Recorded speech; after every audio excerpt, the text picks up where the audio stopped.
Hi friends, எல்லோரும் எப்படி இருக்கீங்க? இன்றைக்கி நம்ம என்ன பார்க்க போகிறோன்னா, நம்ம கழனிக்கு தாங்க போயின்ட்டுருக்கேன். நம்ம கழனியில் காரமணிலாம் முத்திருச்சின்னு மாமா சொல்லியிருந்தாங்க. சரி, அதான் அறுத்துட்டு வரலான்னு போகிறேங்க. அங்கே போயிட்டு பார்த்தா நல்லா காரமணிலாம் நல்லா முத்திட்டு அறுக்கிற ஸ்டேஜில் இருந்ததுங்க. ஒரு சிலது பச்சையாகவும் இருந்தது, ஒரு சிலது காஞ்சும் போயிடுச்சுங்க. சரின்னு எல்லாத்தையும் ரெண்டுத்தையுமே ஒரு அண்ணன் கூட ஃபுல்லாகவே பறிச்சுக்கிட்டேங்க. இந்த பச்சையாக இருக்கிறதெல்லாம் நாங்கள் அவிச்சு சாப்பிட்ருவோங்க.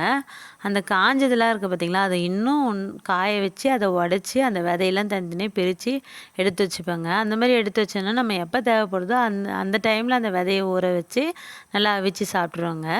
இப்போதைக்கு எல்லாத்தையும் பறிச்சுக்கிட்டேங்க. அப்புறம் அப்படியே வந்துட்டு அந்த முள்ளங்கி இருந்ததுங்க, நம்ம கழனியில் முள்ளங்கி இருந்தது, அதை எடுத்துக்கிட்டேங்க. அதை அறுத்து எடுக்கும்போது லைட்டாக கட் ஆயிடுச்சுங்க. அதுக்கப்புறம் தக்காளி நிறைய இருந்ததுங்க. தக்காளி எல்லாத்தையும் பறித்து ஒரு கவரில் போட்டுட்டு தாங்க வீட்டுக்கு கிளம்பிட்டேங்க.